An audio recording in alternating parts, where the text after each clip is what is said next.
আকাশবাণী কলকাতা স্থানীয় সংবাদ পড়ছি শুভমিতা মুখোপাধ্যায়। বিকশিত ভারত গ্যারান্টি ফর রোজগার অ্যান্ড আজীবিকা মিশন গ্রামীণ বা ভিবিজি রামজি আইন 2025 চলতি মাসের 1 তারিখ থেকে সফলভাবে কার্যকর হয়েছে বলে কেন্দ্রীয় গ্রামোন্নয়ন মন্ত্রী শিবরাজ সিং চৌহান জানিয়েছেন।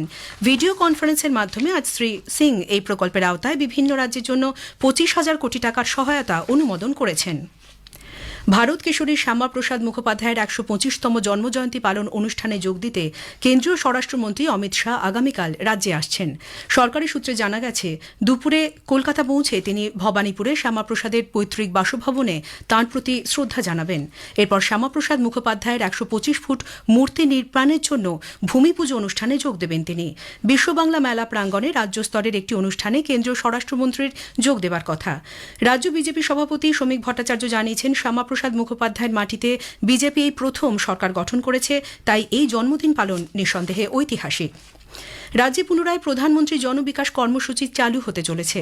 কেন্দ্র সম্প্রতি এই প্রকল্পের বকেয়া 65 কোটি টাকা মিটিয়ে দেওয়ায় এই কর্মসূচি রূপায়ণে আর কোনো প্রতিবন্ধকতা রইল না। উল্লেখ্য, এই কর্মসূচির মাধ্যমে সংখ্যালঘু অধ্যুষিত এলাকায় স্বাস্থ্যকেন্দ্র, চিকিৎসা পরিকাঠামো, দক্ষতা উন্নয়ন কেন্দ্র, বিদ্যালয়, পানীয় জল, বিভিন্ন মহিলা কেন্দ্রিক প্রকল্পের মতো অন্যান্য জনপরিকাঠামো গড়ে তোলা হয়। এই কর্মসূচিতে আগামী দিনে রাজ্যে কী ধরনের কাজ করা যেতে পারে, কেন্দ্র তার বিস্তারিত তথ্য সংখ্যালঘু বিষয়ক ও মাদ্রাসা শিক্ষা দপ্তরের কাছে চেয়ে পাঠিয়েছে।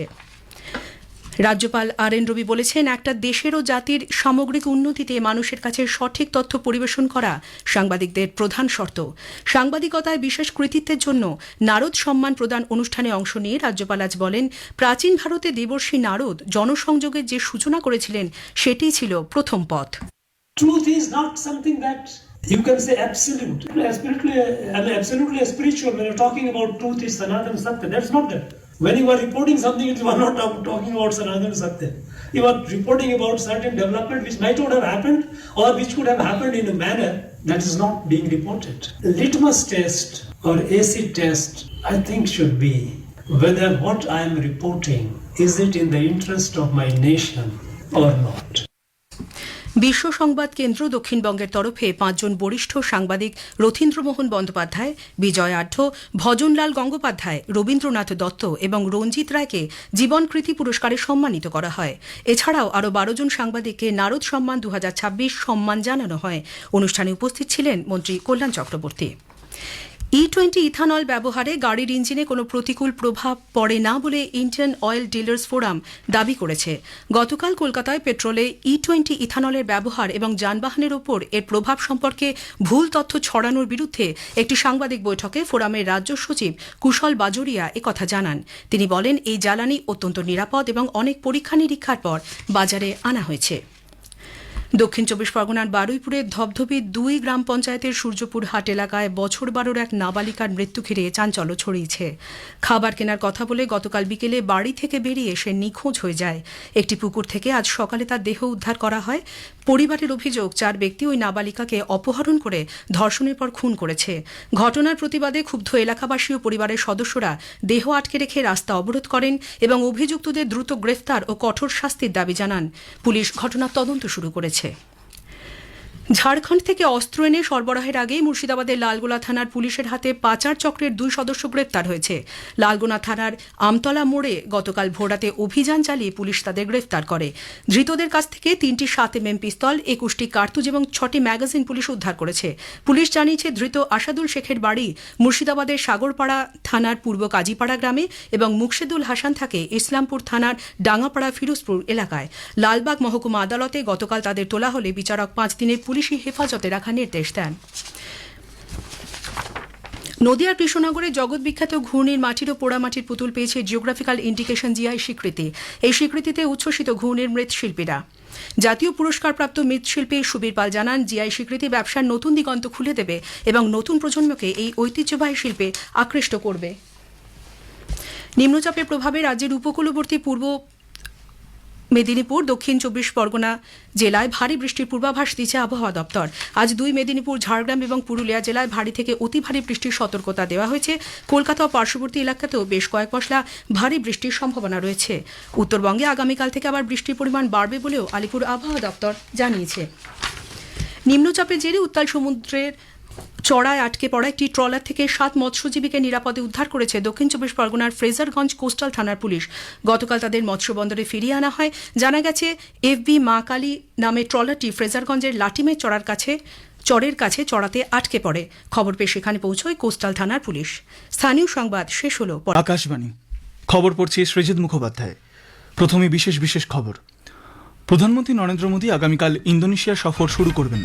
দুদেশের মধ্যে বেশ কিছু ক্ষেত্রে সমঝোতা স্মারক স্বাক্ষরিত হওয়ার কথা। বিশ্বকবি রবীন্দ্রনাথ সফরের শতবর্ষ পূর্তিতে বিশেষ অনুষ্ঠানের আয়োজন চলেছে বলে জানালেন সেদেশে নিযুক্ত ভারতের রাষ্ট্রদূত সন্দীপ চক্রবর্তী।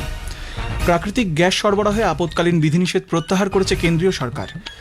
ভারতের পৌরোহিত্যে ব্রিক্স উইমেন ওয়ার্কিং গ্রুপের বৈঠক আগামীকাল কোচিতে শুরু হচ্ছে। আগামী 20 জুলাই শুরু হচ্ছে সংসদের বাদল অধিবেশন। দেশের বেশিরভাগ অংশে আগামীকাল কয়েকদিন ভারী বর্ষণের পূর্বাভাস। ফুটবল বিশ্বকাপে আজ ব্রাজিল নরওয়ের বিরুদ্ধে খেলবে। শেষ 8-এ পৌঁছল মরক্কো ফ্রান্স। মহিলাদের টি-20 ক্রিকেট বিশ্বকাপে আজ অস্ট্রেলিয়া ইংল্যান্ডের মুখোমুখি। আসছে বিস্তারিত খবরে। প্রধানমন্ত্রী নরেন্দ্র মোদী আগামীকাল থেকে ইন্দোনেশিয়া সফর শুরু করবেন। জাকার্তায় আকাশবাণীকে দেওয়া এক সাক্ষাৎকারে ইন্দোনেশিয়ায় নিযুক্ত ভারতের রাষ্ট্রদূত সন্দীপ চক্রবর্তী বলেন, 6 থেকে 8 জুলাই পর্যন্ত প্রধানমন্ত্রীর এই সফরে ভারত ও ইন্দোনেশিয়ার মধ্যে সহযোগিতার বেশ কিছু নতুন ক্ষেত্র তৈরি হবে এবং দুই দেশের মধ্যে অর্থনৈতিক সম্পর্ক আরও গভীর হবে। এই সফরের ফলে দুই দেশের প্রতিরক্ষা, নিরাপত্তা, বিনিয়োগ, অর্থনৈতিক সম্পৃক্ততা, পরিকাঠামো উন্নয়ন, বন্দর, উন্নত যোগাযোগ ব্যবস্থা, ওষুধ শিল্প, স্বাস্থ্যসেবা এবং শিক্ষা বিষয়ক আদান প্রদানের ক্ষেত্রে নিশ্চিতভাবেই ইতিবাচক প্রভাব পড়বে বলে মন্তব্য করেন রাষ্ট্রদূত। তিনি আরও জানান, এই সফরকালে সামুদ্রিক নিরাপত্তা থেকে শুরু করে মহাকাশ সহযোগিতা এবং বিজ্ঞান ও প্রযুক্তির মতো বিভিন্ন ক্ষেত্রে চুক্তি ও সমঝোতা স্মারক স্বাক্ষরিত হওয়ার কথা রয়েছে। রবীন্দ্রনাথ ঠাকুরের ইন্দোনেশিয়া সফরের শতবর্ষ উপলক্ষে সেদেশে 15 মাস ব্যাপী বিভিন্ন অনুষ্ঠানের আয়োজন করা হয়েছে। জাকার্তায় আকাশবাণীর সংবাদদাতা সন্দীপন দাশগুপ্তের সঙ্গে এক সাক্ষাৎকারে রাষ্ট্রদূত সন্দীপ চক্রবর্তী এ বিষয়ে জানান, যখন প্রাইম মিনিস্টার আসবেন আমরা রবীন্দ্রনাথ ঠাকুর দেবান্তারা ইয়ার অফ এডুকেশনাল এক্সচেঞ্জেস ইনগ্রেট করব। 1927 সালে রবীন্দ্রনাথ ইন্দোনেশিয়া সফরে এসেছিলেন আর উনি খুব প্রভাবিত হয়েছিলেন। ইন্দোনেশিয়ার থেকে অনেক ইনফ্লুয়েন্স শান্তিনিকেতনে নিয়ে গেছিলেন। আর্ট, আর্কিটেকচার, জাপানিজ, বালিনিজ ডান্সটা, মণিপুরি ডান্স যেটা ডেভেলপ হয়েছিল শান্তিনিকেতন, ওটাকে ইনফ্লুয়েন্স করে থাকে। উনি বাটিক নিয়ে যান এখান থেকে। এই উপলক্ষে 2026 থেকে 2027 আমরা সেলিব্রেট করব বিভিন্ন মাধ্যমে। কেন্দ্রীয় সরকার প্রাকৃতিক গ্যাস সরবরাহে আপৎকালীন বিধিনিষেধ প্রত্যাহার করেছে। পশ্চিম এশিয়ায় যুদ্ধবিরতির পর হরমুজ প্রণালী দিয়ে তরলীকৃত প্রাকৃতিক গ্যাস এলএনজি পরিবহন পুনরায় শুরু হওয়ায় এই সিদ্ধান্ত নেওয়া হয়েছে। পেট্রোলিয়াম ও প্রাকৃতিক গ্যাস মন্ত্রক এক বিজ্ঞপ্তিতে জানিয়েছে, natural gas supply regulation order 2026 সংশোধন করা হয়েছে। উল্লেখ্য, চলতি বছরের মার্চ মাসে হরমুজ প্রণালী দিয়ে এলএনজি পরিবহনে বিঘ্ন ঘটায় এসেন্সিয়াল কমোডিটি অ্যাক্ট বা অত্যাবশ্যকীয় পণ্য আইনের অধীনে এই জরুরি আদেশ জারি করা হয়েছিল। ভুটান ভারত থেকে E20 পেট্রোল আমদানির প্রস্তাব প্রত্যাখ্যান করেছে। সামাজিক মাধ্যমে ছড়িয়ে পড়া এমন দাবি খারিজ করে দিয়েছে কেন্দ্রীয় পেট্রোলিয়াম ও প্রাকৃতিক গ্যাস মন্ত্রক। তারা স্পষ্ট জানিয়েছে, এই খবরগুলি সম্পূর্ণ ভুল এবং তেল বিপণনকারী কোম্পানিগুলির পক্ষ থেকে এমন কোনো প্রস্তাব দেওয়াই হয়নি। বর্তমানে ভুটানে E20 পেট্রোল রপ্তানি করার কোনো পরিকল্পনা বা প্রস্তাব এই মুহূর্তে নেই। ভারতের পৌরোহিত্যে আগামীকাল কেরালার কোচিতে দুদিনব্যাপী ব্রিক্স উইমেন ওয়ার্কিং গ্রুপের বৈঠক অনুষ্ঠিত হতে চলেছে। নারী ও শিশু বিকাশ মন্ত্রক জানিয়েছে, ব্রিক্স সদস্য দেশগুলির প্রবীণ সরকারি আধিকারিকরা এই বৈঠকে অংশ নেবেন। তারা বিভিন্ন ক্ষেত্রে মহিলাদের ক্ষমতায়ন ও তাদের নেতৃত্বে উন্নয়ন সংক্রান্ত বিভিন্ন গুরুত্বপূর্ণ বিষয়ে আলোচনা করবেন। মূলত 4টি গুরুত্বপূর্ণ বিষয়কে অগ্রাধিকার দেওয়া হবে। সেগুলি হল প্রশাসন ও নেতৃত্বে মহিলাদের অংশগ্রহণ, মহিলাদের ডিজিটাল ও অর্থনৈতিক অন্তর্ভুক্তিকরণ, দক্ষতা উন্নয়ন এবং জলবায়ু পরিবর্তনের নিরাপত্তা ও পুষ্টির ক্ষেত্রে মহিলাদের ভূমিকা। সংসদের বাদল অধিবেশন শুরু হচ্ছে আগামী 20 জুলাই, চলবে অগস্টের 13 তারিখ পর্যন্ত।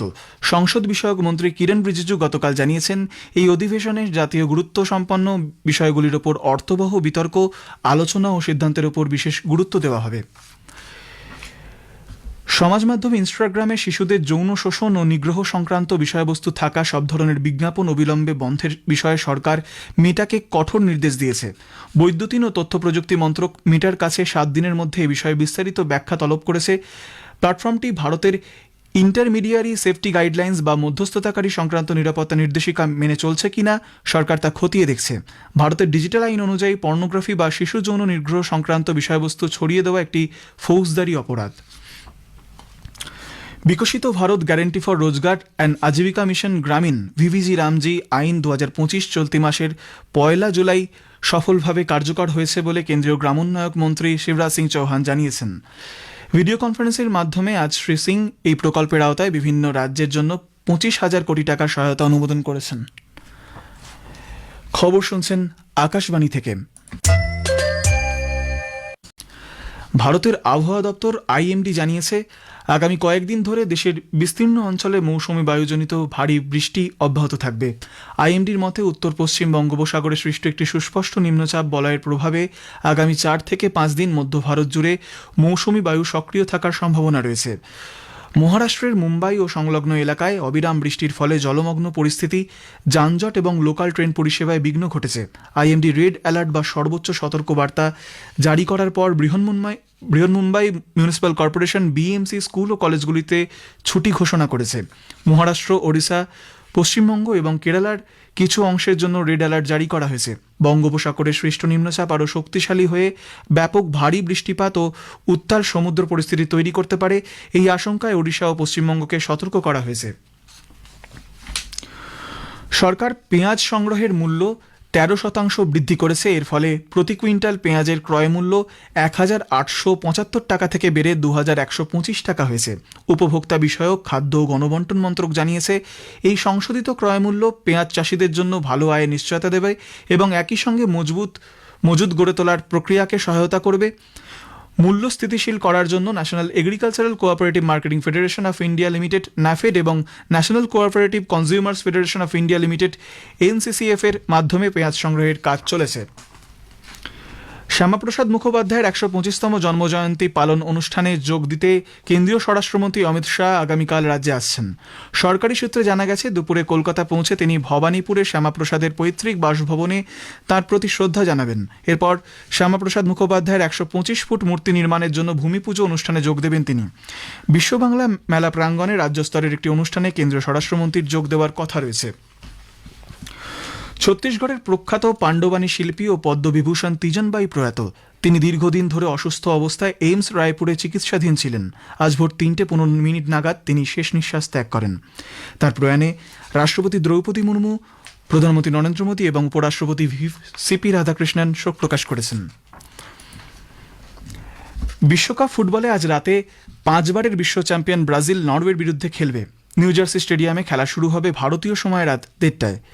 ম্যাচে ব্রাজিলের তারকা ফুটবলার নেইমার খেলবেন কিনা নিশ্চিত নয়। এর পাশাপাশি লুকাস পাকেতা ও রাফিনহার চোট রয়েছে এবং ক্যাসিমেরোর খেলার সম্ভাবনা কম বলে জানা গেছে। নরওয়ে 1998 সালের পরেই প্রথম রাউন্ড অফ 16-এ উঠেছে। অন্যদিকে গতরাতের খেলায় ফ্রান্স ও মরক্কো কোয়ার্টার ফাইনালে উঠেছে। রাউন্ড অফ 16-এর খেলায় গতরাতে ফ্রান্স 1-0 গোলে প্যারাগুয়েকে হারিয়ে দেয়। অন্য ম্যাচে মরক্কো কানাডাকে 3-0 গোলে হারিয়ে দেয়। কোয়ার্টার ফাইনালে ফ্রান্স মরক্কোর বিরুদ্ধে খেলবে। লর্ডসে মহিলাদের টি-20 ক্রিকেট বিশ্বকাপের ফাইনালে আজ অস্ট্রেলিয়া ইংল্যান্ডের বিরুদ্ধে খেলবে। খেলা শুরু হবে ভারতীয় সময় রাত 8টায়। দুই দলই টুর্নামেন্টে অপরাজিত। অস্ট্রেলিয়া সেমিফাইনালে ওয়েস্ট ইন্ডিজকে 8 উইকেটে হারিয়ে এবং ইংল্যান্ড সেমিফাইনালে দক্ষিণ আফ্রিকাকে 40 রানে হারিয়ে ফাইনালে পৌঁছেছে। ক্রোয়েশিয়ায় অনুষ্ঠিত গ্র্যান্ড চেস ট্যুর ব্লিজ পর্বের শুরুতেই ভারতের গ্র্যান্ডমাস্টার আর প্রজ্ঞানন্দ 4র্থ স্থানে পিছিয়ে গেছেন। তিনি প্রথম 9টি ব্লিজ রাউন্ড থেকে 3.5 পয়েন্ট সংগ্রহ করতে সক্ষম হন, যার ফলে তার মোট পয়েন্ট দাঁড়িয়েছে 15.5। অন্যদিকে ফ্রান্সের আলিরেজা ফিরোজা 9টি খেলায় 8 পয়েন্ট অর্জন করে মোট 20 পয়েন্ট নিয়ে শীর্ষস্থানে রয়েছেন। উজবেকিস্তানের নরিরবেক আবদুসাতরোভ এবং ফ্রান্সের ম্যাক্সিম ভাসিয়েল আভরাভ 17 পয়েন্ট করে পেয়ে যৌথভাবে রয়েছেন দ্বিতীয় স্থানে। উইম্বলডন টেনিস প্রতিযোগিতায় পুরুষদের সিঙ্গলসের শেষ 16-য় আজ সার্বিয়ার নোভাক জোকোভিচ মুখোমুখি হবেন রোমান সাফিউলিনের। এছাড়া ইতালির শীর্ষ বাছাই ইয়ানিক সিনার লড়বেন জাপানের সিন্তারো মোচিদুচুকির বিরুদ্ধে। শেষ করার আগে খবরের বিশেষ কিছু অংশ আরেকবার। প্রধানমন্ত্রী নরেন্দ্র মোদী আগামীকাল ইন্দোনেশিয়া সফর শুরু করবেন। দুদেশের মধ্যে বেশ কিছু ক্ষেত্রে সমঝোতা স্মারক স্বাক্ষরিত হওয়ার কথা। বিশ্বকবি রবীন্দ্রনাথ ঠাকুরের ইন্দোনেশিয়া সফরের 100 পূর্তিতে বিশেষ অনুষ্ঠানের আয়োজন চলেছে বলে জানালেন সেদেশে নিযুক্ত ভারতের রাষ্ট্রদূত সন্দীপ চক্রবর্তী। প্রাকৃতিক গ্যাস সরবরাহে আপৎকালীন বিধিনিষেধ প্রত্যাহার করেছে কেন্দ্রীয় সরকার।